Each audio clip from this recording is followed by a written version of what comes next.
In this video, I'm going to show you how to take an image file like a JPEG file and convert it into a text document using Google Drive. So I've got a file over here which is actually a JPEG file.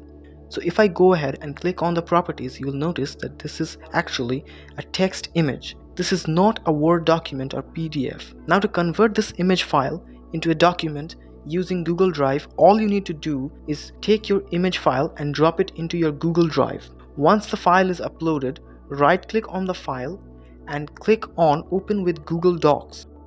Google is going to go ahead and open your text image, and you will notice that when you go ahead and zoom out over here, the top portion of the document is actually a copy of the image file itself. So you cannot really edit this part. However, you will also notice that underneath, what Google Docs did is it took your image file and it converted the text portion down here into the text that you can actually play around and edit.